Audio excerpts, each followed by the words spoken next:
Hola, ¿qué tal? Buenas noches. De parte de la Dirección de Difusión Cultural del Instituto Politécnico Nacional, sean bienvenidos y bienvenidas a la mesa del programa CREA. El día de hoy titulada La influencia afrodescendiente en las artes plásticas mexicanas. Les recuerdo nuestras redes sociales para que puedan seguirnos. Es www.ipn.mx/cultura. En Facebook es facebook.com/ipn.cultura. En Twitter, IPN-cultura. En Instagram, IPN-cultura. Y en YouTube, IPN Cultura. El objetivo del día de hoy es poder dialogar sobre la relevancia de las tradiciones afrodescendientes dentro de las artes plásticas mexicanas y enfocándonos de manera especial en el trabajo de Elizabeth Catlett.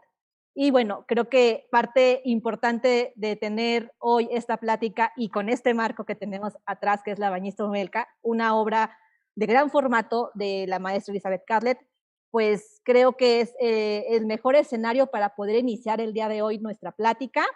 Quiero agradecerles a nuestros invitados que aceptaron estar el día de hoy con nosotros. Los voy a ir presentando conforme estén apareciendo en mi pantalla. Primero tenemos a David Mora Catlett, nació en la Ciudad de México, hijo de Elizabeth Catlett y Francisco Mora Pérez. Es activo como artista desde los 12 años y obtuvo su licenciatura en Artes Visuales en la Escuela Nacional de Artes Plásticas de la UNAM y su maestría en Bellas Artes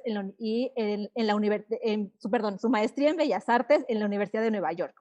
Desde entonces ha trabajado como pintor y escultor y también ha sido asistente por 50 años de su madre, la maestra Elizabeth Catlett. Muchas gracias por acompañarnos desde Alemania. Entonces, agradecemos muchísimo también el esfuerzo. También Pues ¿Perdón? aquí saludando al público en general. Espero que todos estén bien y que se cuiden de su salud porque está fuerte allá afuera la situación. Muchísimas gracias. También tenemos a Cecilia Santa Cruz. Ella nace en la Ciudad de México y realizó estudios de Administración y Museología en la Universidad Iberoamericana, así como diversos cursos y seminarios sobre políticas culturales en América Latina, comunicación social y museografía contemporánea, entre otros.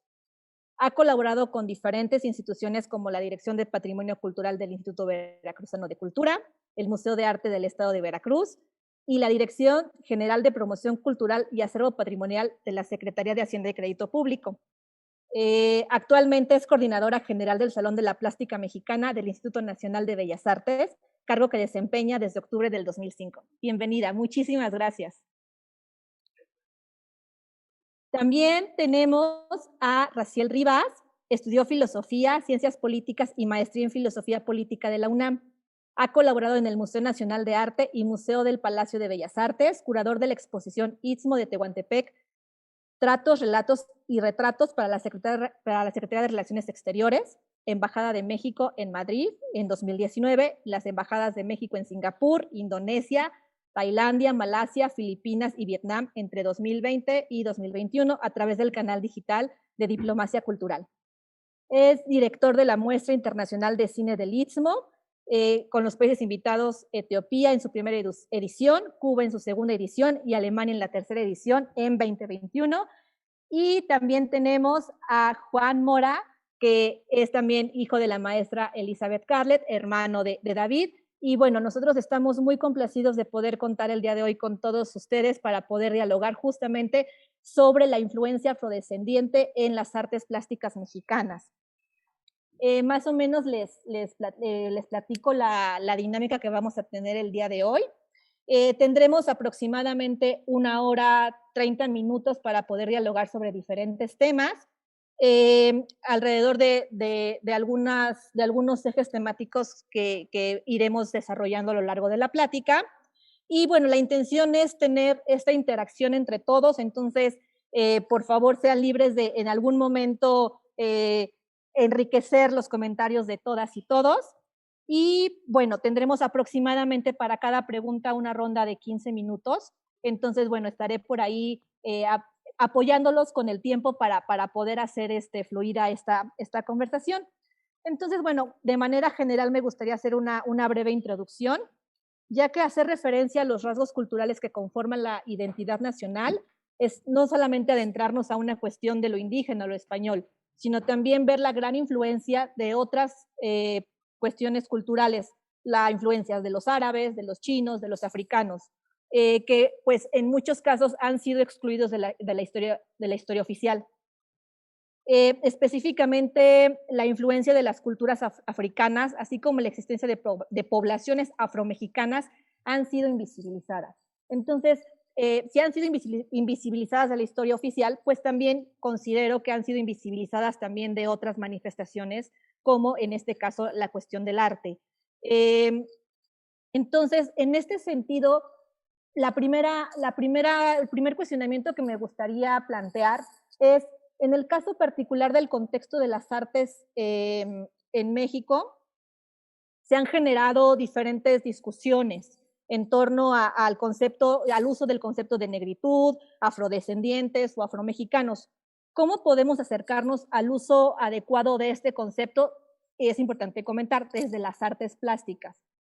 No sé, Cecilia, no sé si quisieras empezar con tus comentarios, por favor.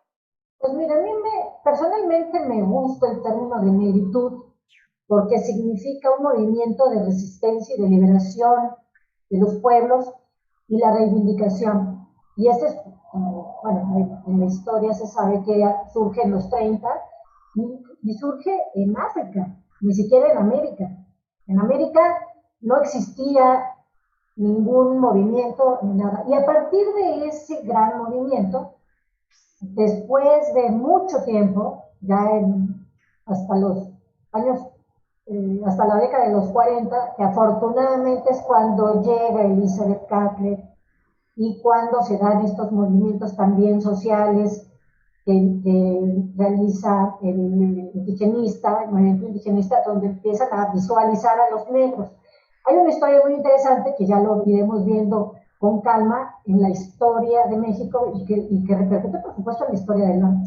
Pero bueno, yo creo que a mí personalmente me gusta el concepto negritud, aunque parezca, son afrodescendientes y afromexicanos por nuestras grandes mezclas. Pero el concepto personalmente me gusta.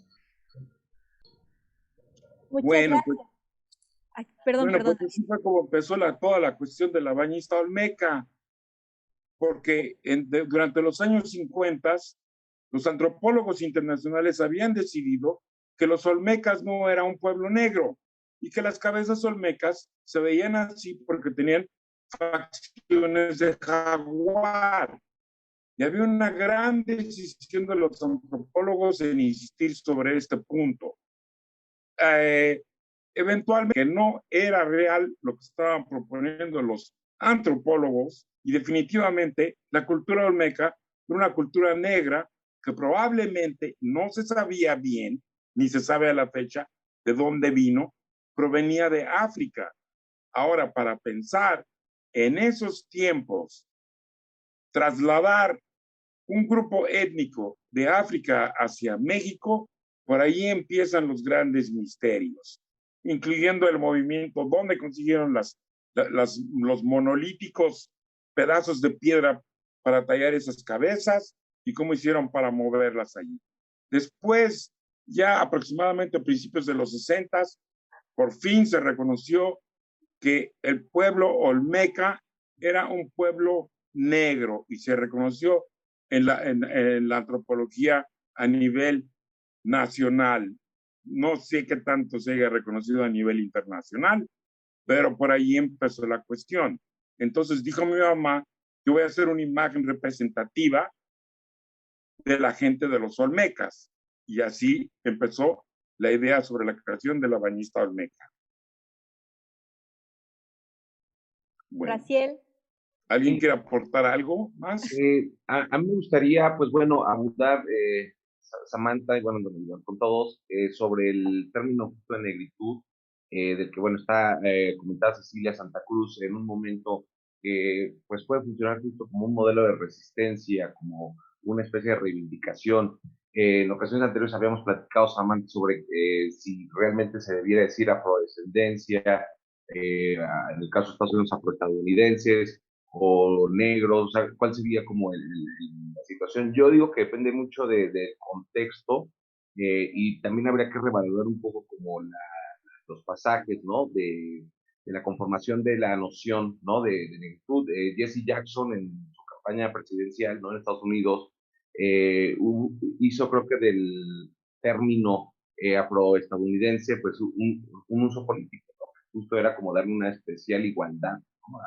A toda la comunidad afro. Ahora, es interesante pues poner atención, yo creo, en el hecho de que hoy en día no todas las personas se sienten con una raíz, o en el caso de Estados Unidos, africana, muchas sí lo sienten así, e incluso a algunos les gusta, al parecer, también ser denominados negros como un acto de reivindicación político y social, ¿no? Hay una canción de James Brown que se llama Say It Loud, ¿no? I am black and I am proud.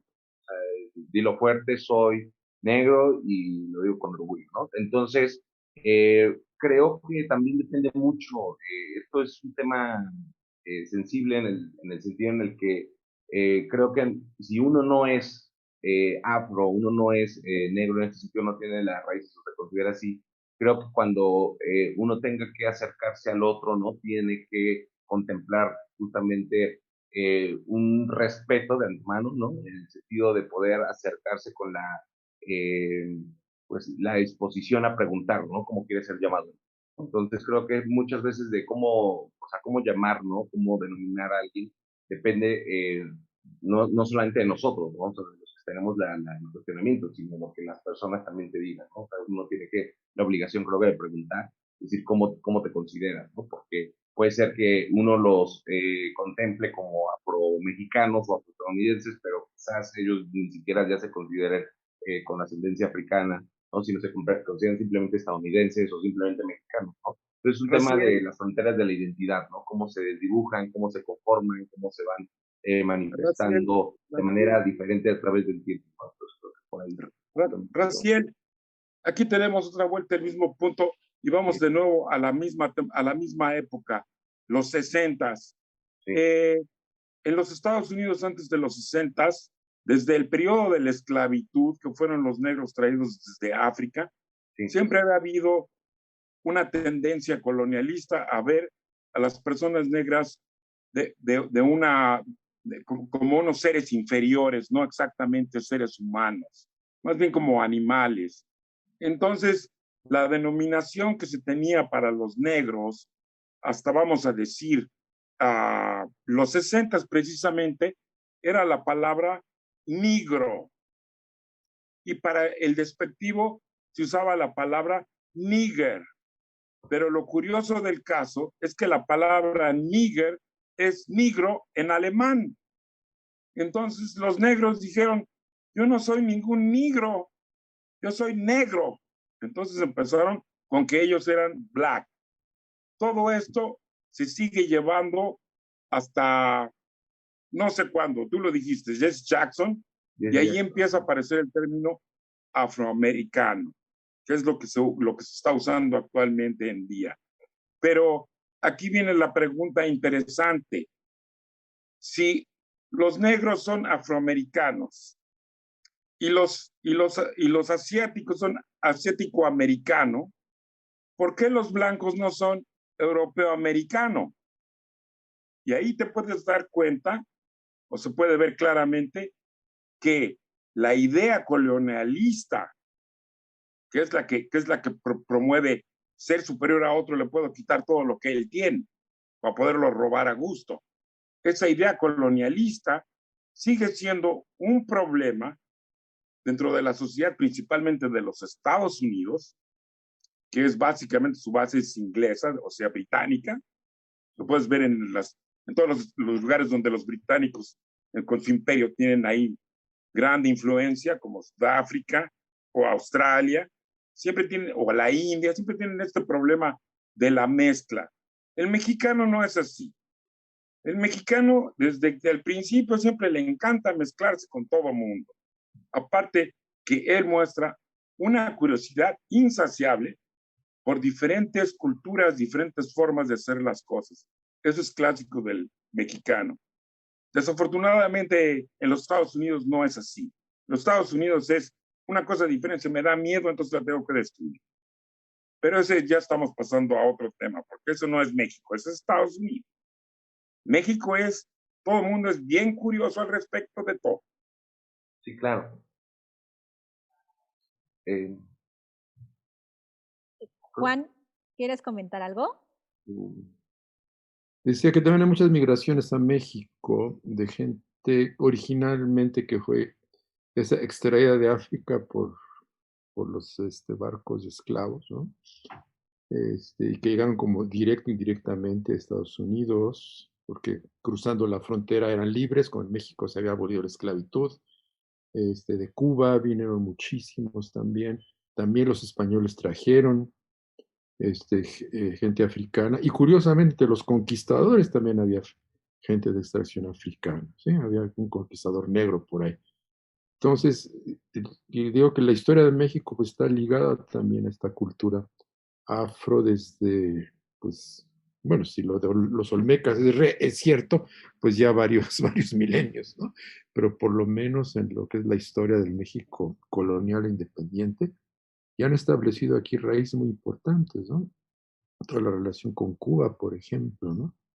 Cómo ha influido la música afrocubana dentro de la música mexicana, las religiones africanas, aquí se practican varias religiones africanas, o sea que está como imbricado, ¿no? No es así como separado, como en Estados Unidos, ¿no? Ahí donde antes le decían razas, ahora le dicen etnias, ¿no? Que en todos los papeles hay que poner de qué etnia eres, ¿verdad? Entonces no es la gran, como dicen, melting pot, no es la gran, ¿cómo se dice? Olla para mezclar. Es el gran supermercado, ¿no? Los jitomates con los jitomates, las cebas con las cebollas y así, ¿no? Bueno, algo se me ocurrió. Me parece muy buena comparación con lo del supermercado, Juan, porque básicamente toda la sociedad está basada en quién produce qué y qué se le puede sacar, se compra y se vende y se compra y se vende y llega la gente al supermercado y empieza a agarrar o jitomates o de esto y el otro. Esa es una mentalidad muy de los Estados Unidos, porque siempre que agarra uno algo, tiene que dejar uno algo a cambio, ¿no? Entonces, en México no es la situación así. En México yo no voy a llegar y agarrar algo, yo voy a llegar y compartir algo. Entonces, esta situación drástica de compra-venta es más bien en México de compartir desde las vivencias hasta un pedazo de pan, un vaso de agua. Eso es una cosa clásica, cultural, mexicana. A mí, La a mí me mezcla, gustaría ¿no? Sí. aportar un poco para la relación México-Estados Unidos. Yo siento que en el caso de México, sí hay pues todavía un trabajo muy grande que hacer, ¿no? Para la visibilización, ¿no? De la comunidad afro, pues, afromexicana, ¿no? Sí creo que es muy importante porque hemos sido un país que si bien no ha mostrado los grados de supremacismo, ¿no? Como en el caso estadounidense, ¿no? Que hemos visto cómo matan, cómo ponen la rodilla en la cabeza, ¿no? A una persona de color. Sí hay una especie de racismo silencioso en el país, ¿no? En México, y eso hay que dejarlo muy claro. O sea, en México sí hay todavía una posición, una ideología un tanto colonial, ¿no? Pero que no se hace explícita, ¿no? Entonces, eso creo que se ha puesto mucho sobre la mesa hoy en día, ¿no? Y creo que es una de las batallas de aquí en adelante, ¿no? Que tenemos como mexicanos, como mostrar, ¿no? Visualizar, ¿no? Justo o sea, las estructuras que subyacen también en nuestro sistema ideológico mexicano, ¿no? Que son racistas, ¿no? Y tal cual, así con la palabra. Pasa con el indigenismo, ¿no? Con la gente indígena, pasa con la gente afromexicana. Actualmente se están llevando a cabo políticas públicas bien interesantes, ¿no? Para la gente, por ejemplo, de la costa, en Guerrero, en Oaxaca, ¿no? Se les está dando más visibilidad, ¿no? Y en el caso, por ejemplo, del asunto indígena, pues tenemos 68 lenguas, ¿no? Y somos aún así un estado monoétnico, monolingüe, ¿no? Nos cuesta trabajo todavía darle una valoración y una ponderación diferente, ¿no? Y sobre todo una reivindicación a las lenguas originarias en este caso, ¿no? Entonces, en el caso del Istmo de Tehuantepec, que es un espacio donde soy originario, donde he trabajado, pues hay un gran crisol, ¿no? Pasaron muchas culturas, tanto internacionales, ¿no? Y entre este crisol cultural, ¿no? Hay mucha influencia también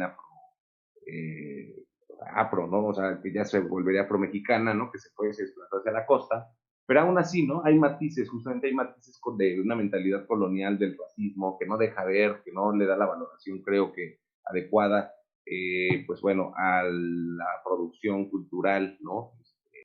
Afro, ¿no? En México. Entonces creo que como país no estamos como en el mejor sentido idílico, ¿no? O sea, no estamos pues también, ¿no? O sea, creo que sí hay mucho que trabajar en la visualización justamente de la producción cultural afromexicana, y darle otra ponderación, ¿no? Darle otra valoración, porque todavía hay estructuras muy racistas, clasistas, que subyacen, ¿no? En el imaginario popular mexicano, pues hay que atenderlas, hay que verlas. Así como el feminismo se está haciendo visible y están las mujeres saliendo y diciendo, a ver, ya basta del machismo, o sea, también yo creo que vamos a tener que ser un momento de decir ya basta del racismo que existe en México, pero que no lo queremos ver, ¿no? Es como un tabú. Respecto al comento de Raciel, es interesante notar que el concepto de democracia es muy moderno, ¿sí? Es apenas creo que siglo XVIII. Y antes era la ciudad estratificada en aristocracias y no había movilidad social. Entonces los españoles llegan aquí con esa idea de una aristocracia española, pues todos quieren ser condes y reyes y príncipes. Por supuesto traen consigo toda esta situación de clasismo, ¿no? Recuerdo estas pinturas del virreinato con las castas, ¿no? Que el salta para atrás, que el no sé qué. Y toda esa estratificación, pues digamos, es relativamente reciente. Entonces, pues es comprensible que la mentalidad en México siga siendo de ese tipo. Pues incluso vamos a decir, recordemos a Vasconcelos que decía que indigenismo es atraso, ¿verdad? Y que se hizo toda una campaña en contra de las lenguas indígenas, la guerra contra el indio yaqui, o sea, es muy reciente tomar conciencia de esta necesidad de encontrar algún tipo no de igualar, pero sí de respetar las culturas que componen este país, que es muy rico culturalmente, ¿sí? David. Pues yo como dije, los mexicanos son muy curiosos, pero los mexicanos también son muy susceptibles a influencias dentro de su curiosidad. Entonces, esta cuestión de dejarse influir tan fácilmente tiene un poco que ver con todo el sentido de 300 años, 300 y tantos años de colonialismo español sobre de la gente de México. En esa época, el único que era importante era el español peninsular. Todos los demás estaban amolados de una forma o de otra. Hasta los mismos españoles nacidos en México. Por eso se hace ese movimiento de independencia. Y los españoles nacidos en México la apoyan fuertemente para poder tener su propio país, que es la idea de los reinos y las colonias y todo eso. A final de cuentas, este tipo de influencias de 300 y pico de años, con esta clasificación de el alobado, el salto para atrás, empezando con el mestizo, los españoles insulares, todo esto está puesto, implantado a fuerzas sobre el pueblo mexicano. La primera reacción que aparece sobre una dignidad indígena viene exactamente después de la revolución. Por eso la situación de Frida Kahlo con sus vestidos indígenas todo el tiempo y sus peinados indígenas. Esa es la situación. Hay un movimiento indigenista que empieza 1920, 25, 30 y se lleva hasta finales de los 40, en donde la influencia, o los 50, donde la influencia de los Estados Unidos empieza a aparecer fuertemente de nuevo en la cultura mexicana. Bueno, yo quiero pasarle la palabra a mi hermano Juan. Gracias. Bernal Díaz del Castillo apunta, dice, los mexicanos son muy amigos de las novedades. O sea, siempre en nuestra cultura está eso, ¿no? Ese integrar cosas, ¿no? Yo creo que las culturas afromexicanas o afro han sido integradas de una manera muy, muy profunda en nuestra forma de pensar. ¿No? Vea cualquier fiesta popular, ¿no? Que están escuchando, que están bailando, ¿sí? Está allí, ¿no? Entonces yo creo que es una cuestión simplemente de pues, fomentar más esta conciencia de la pluriculturalidad, ¿no? Que no es hegemónica. ¿Sí? Pues, mencionaba Vasconcelos después de la revolución, o sea, no es hace tanto tiempo que el mismo Estado ha tenido que cambiar su postura al respecto, ¿no? No sé. Pues bueno, creo que han sido reflexiones muy interesantes y creo que sí nos deja el panorama más amplio sobre repensar la cuestión de los afrodescendientes afromexicanos, el concepto de negritud, ¿no? Nos deja más como elementos para poder tener un aparato crítico, entonces les agradezco mucho esta primera ronda.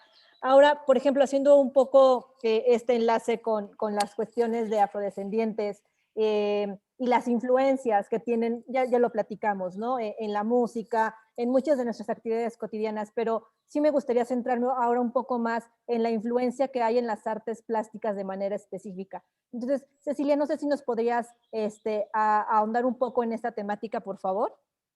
Quisiera compartir en relación con esto algunas imágenes, si me permiten. Vamos a ver.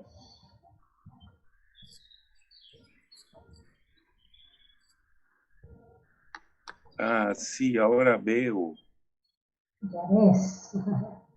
Bueno, en la Gran Tenochtitlán, bueno, esta es una pieza pintada por Diego Rivera, en la Gran Tenochtitlán. Según la historia, la población era de 25 millones de indígenas antes de la conquista y se redujo a 1 millón. ¿Qué sucede? Bueno, pues son masacrados y no podemos hablar de la migración africana sin considerar esto, porque ¿qué pasa? Que queda diezmada la población mexicana. Hacia 1600, casi el 90% de la población había desaparecido por, ya saben, enfermedades, atrocidades, asesinatos, etc. Y justamente para garantizar la mano de obra, especialmente, que es algo que no se dice tanto, en las minas. Se traen a los africanos en los barcos en condiciones tremendas, eran cazados en África. Estamos hablando de 1500, bueno, estamos a 100 años de la caída de Tenochtitlan, ¿no? Hay que recordar esto. Y justamente a partir de la caída de Tenochtitlan, pues sucede todo esto. Se traen, como les comenté, regularmente se piensa que la migración africana, los esclavos se trajeron para trabajar en las, como servidumbre y todo eso, en ciertas regiones. Pero la parte más terrible de la historia de este país es que los esclavos que traían entraban por África, entraban por dos lugares importantes. Entraron por el Pacífico y eran traídos por el Galeón de Manila en el siglo XVI y venían especialmente, según algunas investigaciones, sobre la región de Cabo Verde, bueno, de ciertas regiones traían toda esta población y también entraron por Veracruz.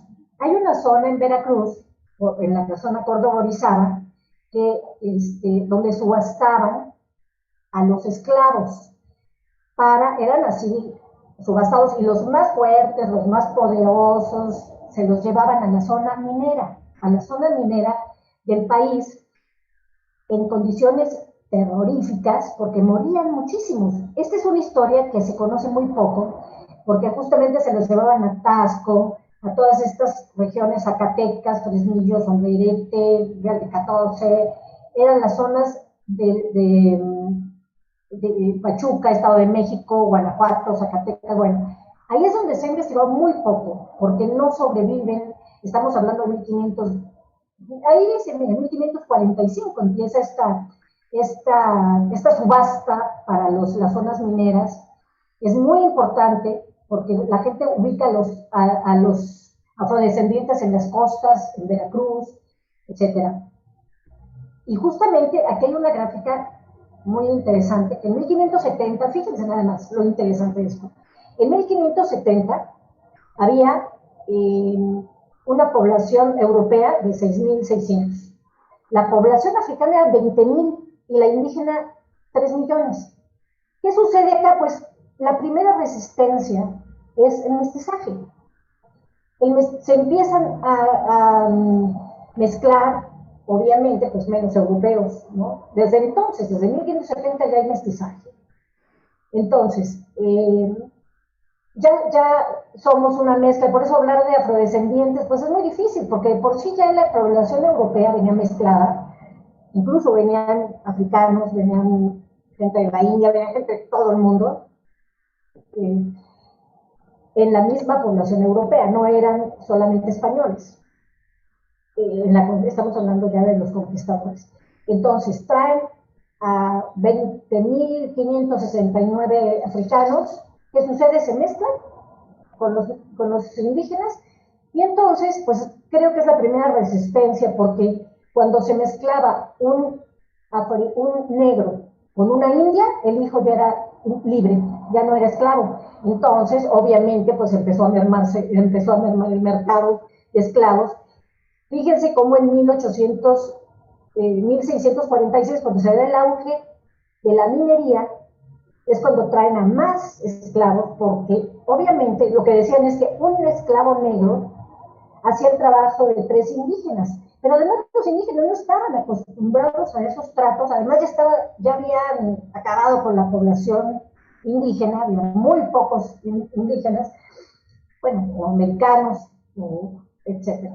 Y lo interesante, bueno, es que justamente el negocio de la minería, pues era el negocio más lucrativo de la colonia, no nada más la servidumbre y el trabajo en el campo, eso lo podían hacer perfectamente los pueblos indígenas.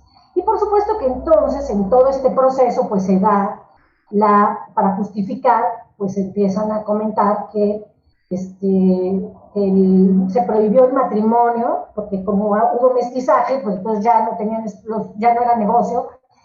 Entonces empieza justamente los cuadros de castas, donde la misma iglesia y los grupos poderosos empezaban a promover esto, que si te casabas negro con indio, chino, con no sé qué. Y aquí se seleccionan como 53 grupos, ¿no? Si eras negro con india, eras jarocho. Negro con sambo eras no sé qué. Indio con negro eras sambo. O indio con negra, lobo. O sea, términos así súper despectivos. Pero había una cantidad de mezclas en esta población impresionante, ¿no? Por eso hablar de ser afrodescendientes es que ya no somos... O sea, México tiene una cantidad de sangre africana, yo creo que más que europea, ¿no? Si estamos viendo en ese primer instante, y justamente las poblaciones donde no se ven es en las zonas mineras, ¿no? Ahora, algo interesantísimo. En la independencia de México, muchos, pero muchísimos de los negros, de los grupos afrodescendientes, son los que participan en la independencia, ¿no? En la guerra de la independencia, y además está documentadísimo, ¿no? El mismo Morelos, Vicente Guerrero, son afrodescendientes. Entonces aquí ya, a principio de la independencia, ya otra vez existe, ya se revalora a la gente afrodescendiente, ¿no? Pero resulta que ya en el siglo XIX, otra vez con el gran negocio de esclavos, deciden que no, que el concepto racista se exalta y ya otra vez no existen negros en México, no son de la misma categoría, y esto resurge en el siglo XIX. Es increíble, increíble que en el siglo XIX, después de que son los que trabajan, los que luchan en gran medida por la independencia, desaparecen de la historia de México. Y, pues bueno, empiezan todos estos conceptos racistas por cuestiones de negocios. ¿Y qué pasa con la Academia de San Carlos? Entonces ahora, ¿el mexicano quién es? Entonces se exalta la raza de bronce, que es la mexicana, con la europea, la mezcla México-Europa, pero ya no desaparece los chinos, y los africanos, los chinos, todo. Entonces ya nada más, México es un país de dos culturas, ¿sí? Cultura indígena y europea, esos somos los mexicanos, ahí desaparecen ya todos los demás. Y se da como una cuestión en la Academia de San Carlos, como lo podemos ver, ¿no? Aquí exaltan la belleza de la raza de bronce, no sé qué, pero desaparece la otra raza. Y es hasta el 66, justamente, cuando ya se empieza a crear el Día Internacional de la Discriminación Racial y todo, pero todo esto es por el movimiento que se da en África, ¿no? Como decíamos, en 1930, el movimiento en África. Aguirre Beltrán, justamente, es uno de los mexicanos, junto con el Instituto Indigenista, cuando empiezan a hacer un inventario, un censo más bien, de la realidad de este país, y entonces otra vez ya aparece la raza, ya aparece no nada más la raza de bronce, sino lo que somos realmente los mexicanos, y y como movimiento, por eso les digo, a mí el concepto de negritud me parece como la dignidad del pueblo, y bueno, surge en África y permea a muchos pueblos, especialmente, bueno, México, Jamaica, Estados Unidos, etcétera. Ahí empieza como el verdadero movimiento de los 60.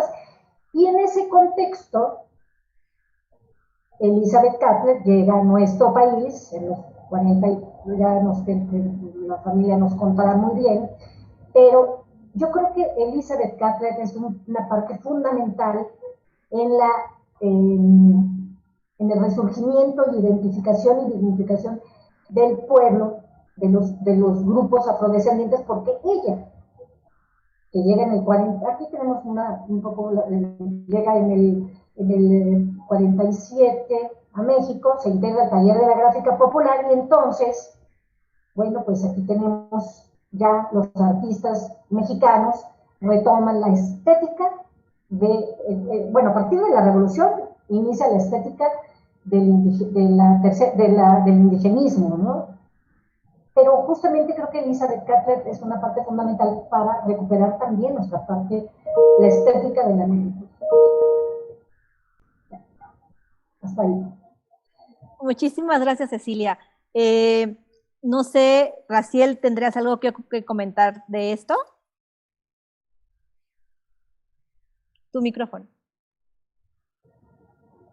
Tu micrófono. Tu micrófono, no te escuchamos. Ya, listo. Me parece muy, muy relevante toda la genealogía que nos ha compartido ahorita Cecilia Santa Cruz, ¿no? Sobre justo, pues todas las configuraciones, representaciones de la negritud en México. Yo creo que un tema que veo central aquí es el tema de la identidad, ¿no? ¿Qué es ser mexicano? ¿No? ¿Qué es ser mexicano hoy en día? No creo que tengamos que tener, ¿no? Una envoltura, ¿no? Específica, ¿no? Que nos haga ser mexicanas, ¿no? Ser mexicanos, o una forma única de ser como se pensó, de una manera incluso a lo mejor, desde una ontología, ¿no? Con Samuel Ramos, incluso Octavio Paz también haciendo una aventura ahí desde la ensayística, ¿no? De qué es el ser mexicano o ser mexicana. Creo que, o sea, hay que pensar, replantearnos, ¿no? Justamente el tema de la identidad, ¿no? En México, digo, no se diga Estados Unidos, Elizabeth Catlett me parece que es un personaje que desdibuja, ¿no? Todas las líneas de lo que a veces se pretende o se quiere conocer como identidad, ¿no? Entonces, Elizabeth Catlett, que nació en Washington, pero que también se hizo mexicana, que contribuye justamente a la revaloración ¿no? De la cultura afrodescendiente. Me parece, Elizabeth Catlett, que es un personaje muy contemporáneo, ¿no? Que trasciende justo los límites de la identidad del qué es ser mexicana o qué es ser mexicano, ¿no? Entonces me parece demasiado importante revalorar, ver el trabajo de Elizabeth Catlett, ¿no? Y sobre todo que es una mujer, ¿no? Una mujer que pues trasciende las categorías, ¿no? De las identidades, ¿no? Y de lo que hemos pensado que es la identidad en México. Entonces, eso me parece, digo, es muy importante y me importa. Muchas gracias. David, Juan, creo que esta es una parte importante que nos gustaría escuchar de ustedes. A ver, David. A ver, entonces, esta cuestión de lo que estábamos platicando ahorita sobre la identidad del mexicano, a mí me parece, por mucho tiempo me ha parecido que la identidad del mexicano se divide en dos secciones. Una parte de la sección es este grupo cultural de mezcla que se ha hecho a través de tantos años, como decía mi hermano Juan, la cazuela de las mezclas, donde le echas ahí de todo, un camaroncito por acá, unas espinacas por allá, unas salchichas por el otro lado. A mí me parece la situación del mexicano es así porque a él le gusta aceptar, adoptar todas esas costumbres extrañas para él, le gusta investigarlas, verlas, saborearlas, llevarlas a cabo. Y tenemos otro punto de nuestra sociedad que dice, no, yo soy blanquito español, yo soy europeo, y mi gran sueño, como en la época del porfiriato, era irse a París. Mi gran sueño es irme a Madrid. Para ser, yo ya soy de la clase alta, fuchi me voy a Madrid. Lo que ese tipo de mexicanos no están conscientes es, aquí en Europa, para pelar un pollo, carajo, qué duro es, qué duro es.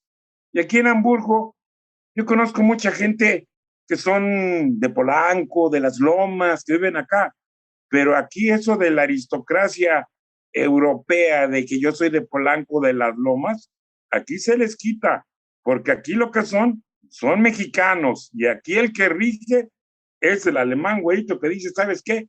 No te quiero en mi país, fuchi, sácate y regrésate para el tuyo. Eso es lo que está pasando aquí, en Europa. Entonces le doy la palabra a mi hermano. Bueno, mi madre lo que me dijo es que ella vino a México porque no quería que sus hijos sufrieran el racismo, que pudieran desarrollarse como seres humanos íntegros. Y siempre hubo en nuestra familia, esta multiculturalidad, lo cual fue muy hermoso, ¿no? De hecho, nuestra familia es súper multicultural en este momento, ¿no? Mi hermano tiene hijos alemanes, ¿no? Mi hermano mayor, aparte de tener hijas norteamericanas, tiene hijas afrocubanas, ¿no? O sea, y unos se han casado con italianos, somos una mezcla realmente así como México, así somos ahorita, ¿no? Entonces, a mí me gustaría compartir un cachito de un documental que hizo de mis padres, donde mi madre habla de cómo llegó a México. No sé si me permiten compartir pantalla. Bueno, entonces les quiero compartir un segmento de un documental que hizo mis padres, se llama Betty Pancho. Ha hablado de cómo mi madre llega a México. While I was in New York, I used to write projects for people who wanted a Rosenwald Fellowship, which was the only one black people could get at the time. So I wrote one for myself, and with my grant, after 1 year in New York, they gave me a renewal on the condition that I would get out of the city because I was really now working on my project. And I went to Mexico to work in the graphic arts workshop.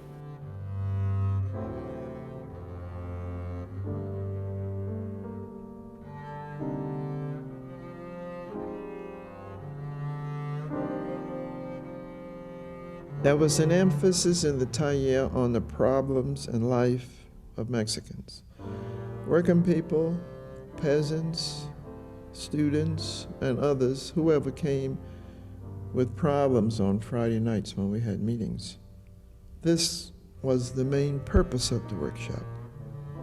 I began to see a difference in the art produced for the Mexican people and the art produced for galleries and for museums. It was in the taller of the workshop that I developed a new understanding of how I wanted to work as an artist and what exactly I wanted to strive for.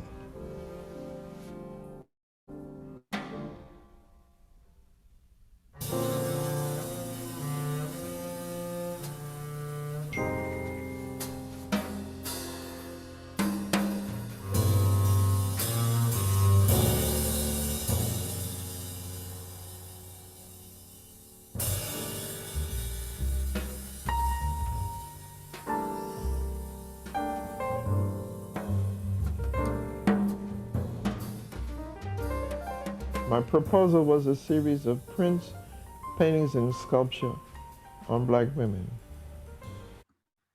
Ok, creo que eso da una idea de pues, esta relación con México, ¿no? Cómo yo empecé a hacer un arte para la gente, no para las galerías, no para los museos, sino se integra completamente la gráfica popular, ¿no? Yo creo que David tiene mucho que decir porque fue como su asistente muchos años y también fue su estudiante en San Carlos. Entonces, a él le tocó la maestra Cacle, ¿verdad? Sí, a mí me tocó la maestra Cacle. Pues yo quería contar una anécdota al respecto de la bañista olmeca, que es por donde empezamos, ¿no? Y en esa época, me parece que yo estaba en la secundaria y estábamos haciendo el modelo del tamaño original en yeso en el patio de enfrente de su casa en la Ciudad de México, en Garambullo. A mí me tocaba mezclar el yeso, pasárselo a mi mamá, que me pasaba el recipiente ya usado, lo lavaba y le preparaba más yeso, porque se pueden imaginar la cantidad de costales de yeso para hacer una figura de ese tamaño. Por aquella época resultó que en México cayó nieve, nevó en la Ciudad de México. Y un día me tocaron los vecinos y me preguntaron que cómo le hacíamos para conservar el muñeco de nieve que teníamos en el patio. Y les tuve que decir, discúlpenme, pero no es de nieve, es de yeso. Esa era la forma en que los vecinos veían a la bañista olmeca en aquella época. Es una anécdota. Toda la situación de producir arte para el pueblo mexicano, el pueblo negro, la gente que no tiene medios, tratar de promover sobre de museos, grupos culturales, escuelas, universidades, para promover el arte a ese nivel. La idea no era hacer un montón de dinero. La idea de mi mamá siempre fue dar acceso a la estética artística a la gente del pueblo común general que normalmente no tiene ese tipo de acceso. Pues la idea, a final de cuentas, de mi mamá, idea básica, era dar el acceso a la gente común del pueblo que no tenía dinero para ir a comprar arte en galerías, para que ellos pudieran observar lo que se hacía estéticamente en el arte. La otra gran fuerte ideología que tenía mi mamá detrás de su obra era demostrarle a la gente, tanto a los indígenas, campesinos, gente trabajadora, a la gente negra en los Estados Unidos y en el mundo en general, de que siempre se había dicho que ellos eran feos y por eso tenían que trabajar de esclavos y que eso es una falsedad total que se inventó para poderlos estar explotando y estarles robando.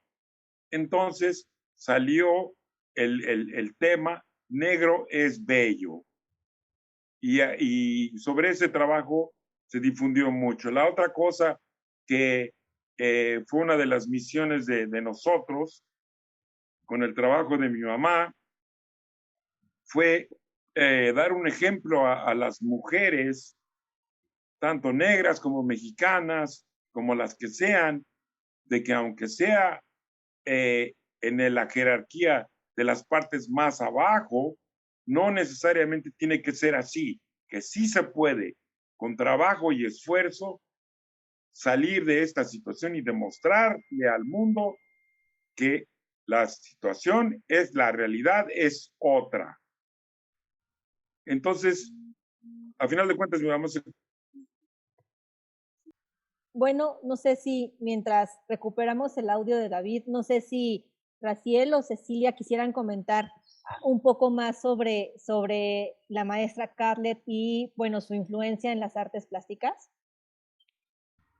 Bueno, yo creo que, como les comenté, creo que fue muy importante la presencia de la maestra para reivindicar esa estética de la tercera raíz. En México es la tercera raíz, por decir algo, aunque ya vimos que desde 1500 ya éramos una mezcla de mexicanos, gente de chinos y fundamentalmente afrodescendientes. Entonces, lo interesante es que en el arte mexicano, ya después de los 40, es cuando el mismo taller de la gráfica popular se da esta reivindicación del arte y esta estética, y se asume ya una estética en cuanto a las artes visuales, porque en la música, la literatura, en la música en los pueblos, bueno, ha sido la presencia la presencia africana ha sido muy fuerte, tanto Brasil ya nos va a poder comentar, pero especialmente en Veracruz,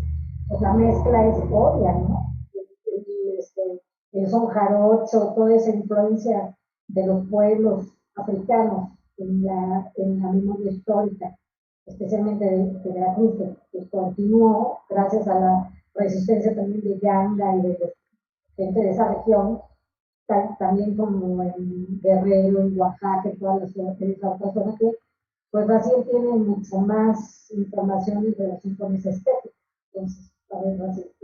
Bueno, a mí lo que me gustaría comentar es que para toda la audiencia, para todos los que están viendo este conversatorio, creo que es importante, muy, muy importante ver a Elizabeth Catlett, ¿no? Elizabeth Catlett es pues una artista, a fin de cuentas es mexicana, ¿no? Es una de nuestras grandes artistas mexicanas que se suman a una gran tradición y que Cecilia Santa Cruz no me va a dejar mentir, de ella como directora del Salón de la Plástica Mexicana, ¿no? Se suman a una gran tradición de mujeres que han transfigurado y han revolucionado las artes plásticas en el país.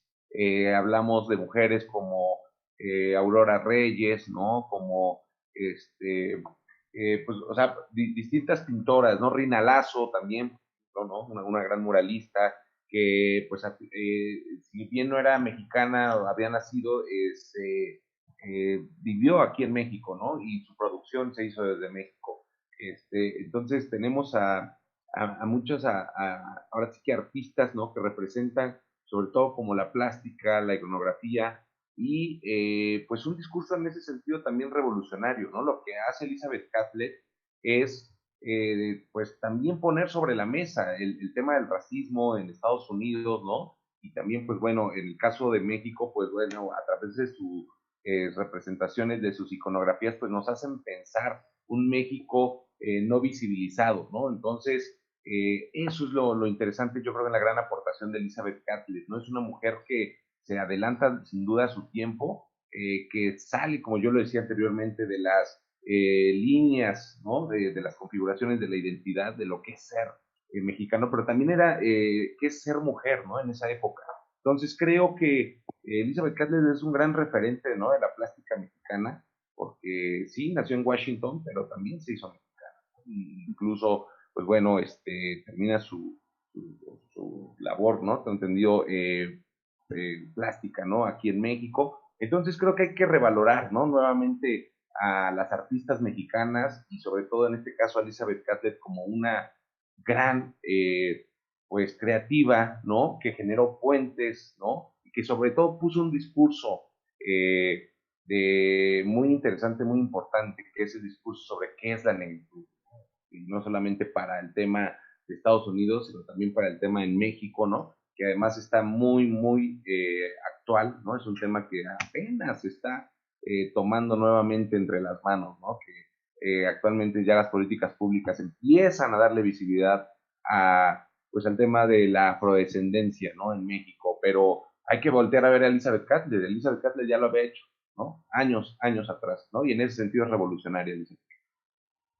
Muchas gracias, sí, es muy interesante y enriquecedor tu comentario. Justamente, Juan, David, no sé si quieran comentar algo porque, bueno, Juan nos está compartiendo unas imágenes del trabajo de Elizabeth Catlett, entonces no sé si quisieran comentar algo sobre esto que estuvimos viendo, por favor.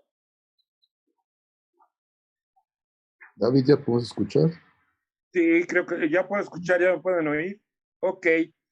Básicamente esas litografías, ese trabajo que acabamos de ver es aproximadamente de los años 60, 60 y 70, que es cuando el movimiento sobre el derecho de voto y los derechos sociales en los Estados Unidos de los negros estaba en gran auge. Había muchas personas trabajando al respecto. Claro, también hubo personas asesinadas, muertos, como todo tipo de lucha que se da. Otra cosa que podríamos atribuirle a mi mamá, aparte de el, el esfuerzo que hizo para dar acceso, a demostrar que la gente no es fea, es bella, y, y estimular como un modelo de comportamiento a las personas jóvenes oprimidas, que sí se puede hacer el esfuerzo para salir de esta situación y llegar a una situación mejor, pero hay que trabajarle duro. Mi mamá lo que me dijo a mí dice, el arte es 5% de talento y 95% de trabajo. Así es que sobre la educación de la gente y del pueblo, que es una idea básica de cada maestro que somos nosotros, hay que trabajarle duro y hay que darle lo mejor que se pueda, porque esa fue otra de las características de la obra de mi mamá, es que siempre tiene que tener una alta calidad estética, no cualquier cosa, cualquier cosita que se te ocurra, aunque llene el compromiso social, puede ser considerado como una obra de arte, si no le estás dando lo mejor de estética que tienes a la gente, entonces claro que te tienes que seguir preparando y esforzándote para poder darles algo que sea verdaderamente excelente. Bueno, es ahorita mi contribución, todo lo que tengo que decir. Muchísimas gracias y le paso la palabra a mi hermano Juan. Bueno, yo creo que una cosa que es muy interesante en su trabajo es las imágenes de héroes populares, de héroes de lucha social, ¿sí? Tanto mexicanos como afroamericanos, ¿no? O sea, bustos de Martin Luther King, imágenes como las que vimos de las Panteras Negras. O sea, es un arte que no solamente hizo arte para el pueblo mexicano, hizo arte también para el pueblo afroamericano. Ya decía que trabajaba realistamente, trabajaba figurativamente para ayudar a la gente a relacionarse con la obra, ¿sí? Decía, pues la gente dice, yo no sé nada de arte, pero sé lo que me gusta.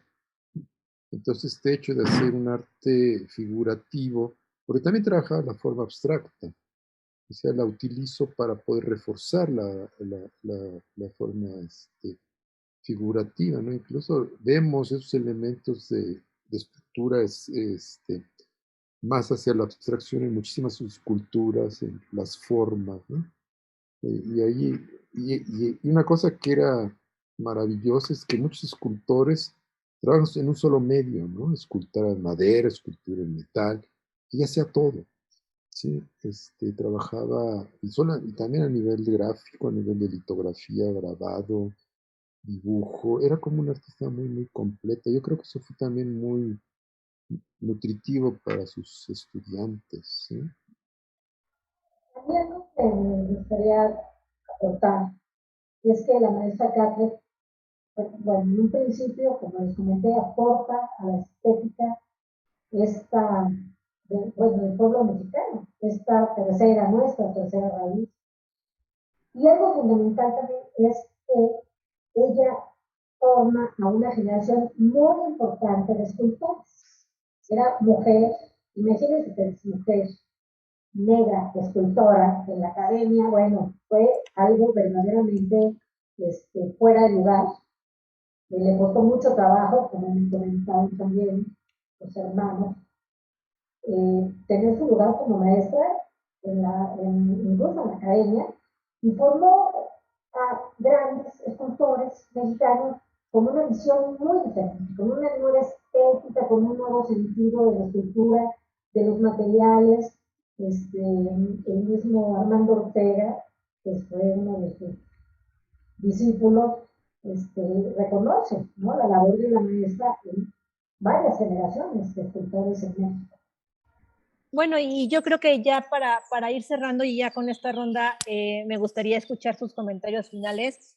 En un inicio, cuando se propuso algunos puntos a tratar en esta plática, pues a mí me interesaba mucho escucharlos y escucharte, Cecilia, sobre repensar y decolonizar, ¿no? El arte, las estéticas.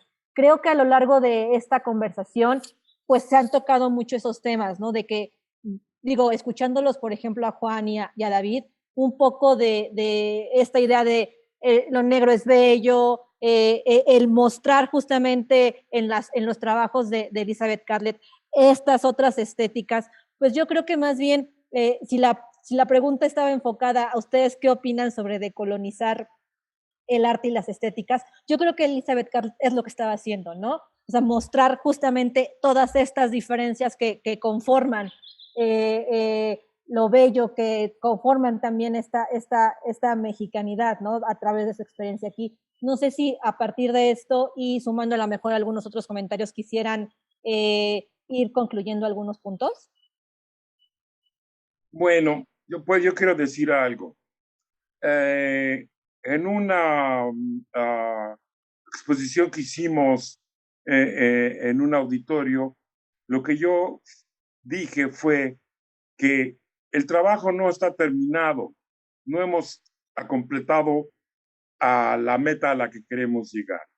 La meta a la que queremos llegar es que un día nuestras generaciones futuras, nuestros hijos, nietos, bisnietos o lo que sean, lleguen a un punto y pregunten, papá, esta palabra en el diccionario, racismo, ¿qué significa? Porque toda esa idea, falta de empatía, de aprovecharse de otro, toda esa idea de colonialismo, del cual sufrimos no sé cuántos años y seguimos sufriendo un subcolonialismo en México y en muchísimos países del mundo para hacer las grandes capitales esplendorosas como Londres, por ejemplo. Digo, el Imperio Británico, ver el resto del Imperio Británico quitando la isla, es desastroso, es una catástrofe, todo el mundo sufriendo para que esta gente pueda andar en su carruaje con sus caballitos blancos. La idea es tratar de acabar con la colonización, las ideas colonialistas a través de la información y de la educación. Yo veo tres males en la humanidad, tres males mentales. Uno es la ignorancia, que es la que hay con donde se puede combatir. La otra es la gula y la tercera es el egoísmo. Y todas esas tres cuestiones es lo que crean el caos que tenemos en esto, por decirlo así, planeta. Muchas gracias. Gracias. Juan, ¿algún comentario? Sí, yo creo que bueno, una de las grandes contribuciones de mi madre fue precisamente la educativa, no solamente en el sentido de trabajar en instituciones o dar talleres, sino a través de su obra artística. Sí, la obra artística no solamente como un objeto estético para admirar, sino como un vehículo también de conocimiento. Y sobre todo por la temática, pues es como un espejo, ¿no? Mírate, así eres. Te dicen que eres feo, no eres feo. Te dicen que no tienes dignidad, tienes mucha dignidad. Te dicen que no luchas, mira, tu pueblo ha luchado mucho, ¿sí? Yo creo que ese también es pues una mezcla de las intenciones de mi madre como artista frente a los Estados Unidos y su encuentro con el arte social del taller de gráfica popular, ¿sí? Mis padres me lo decían cuando vimos el documental terminado, dijeron, no nos dimos cuenta lo importante que fue el taller en nuestra formación, ¿sí? Entonces esta relación del artista con la sociedad yo creo que es algo que caracterizó el trabajo de ambos y creo que es quizá lo más importante, ¿no? Gracias. Gracias. Cecilia. Pues yo creo que finalmente somos un pueblo, el mexicano, multicultural. El haber asumido esta tercera raíz que por cuestiones de negocios, de mercado, nos negaron, es algo muy importante y reconocer lo que somos, nuestras raíces, no nada más indígenas, africanas y chinas y demás. Creo que eso es lo más importante porque eso está en toda nuestra cultura, en nuestra vida cotidiana y en el pueblo. Creo que eso es lo más importante de este aporte de Katia. Muchas gracias. Bueno, Raciel, también nos gustaría escuchar tus comentarios finales, por favor. Sí, Franz Fanon tiene una frase que dice que hablar es existir absolutamente para el otro. Yo creo que Elizabeth Catlett habló de su época, habló de sí misma, de quién era como mujer, como afrodescendiente, y eso creo que es pues lo heroico, ¿no? Dentro de su trabajo. Sobre todo habló también con nosotros, ¿no? Por nosotros, ¿no? En sus representaciones gráficas, como lo vemos, ¿no? En estos grandes retratos, ¿no? De Luther King, pero también de la sociedad mexicana común, ¿no? Estaba en la calle trabajando, ¿no? A diario. Es el México que nos conforma. Pues yo lo que coincido con David, ¿no? Hay que reeducarnos, hay que replantearnos, ¿no? Nuevamente lo que somos. Y Catlett creo que en ese sentido, pues se adelantó a muchos de nosotros y esa yo creo que es su gran aportación. Hay que revalorar a Catlett. Yo creo que Catlett es una guía, ¿no? Yo sí lo puedo ver así, como una guía que nos puede ir justamente encaminando hacia un replanteamiento, ¿no? De nuestras identidades, ¿no? O sea, el que somos.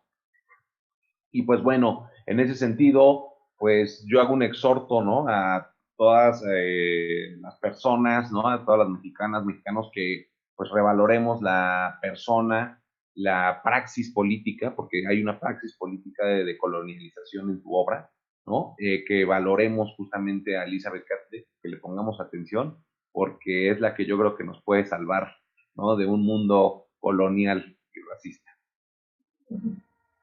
Muchísimas gracias, de verdad. Esta mesa fue muy interesante. Pudimos conocer más de la obra de Elizabeth Catlett, pudimos reflexionar sobre distintas temáticas de las cuales estamos inmersos actualmente. Antes que nada, les quiero agradecer a todos y todas las participantes de la mesa, a Cecilia, muchísimas gracias. Hemos hecho varios trabajos colaborativos entre el Poli y el Salón de la Plástica. Muchísimas gracias por esta charla.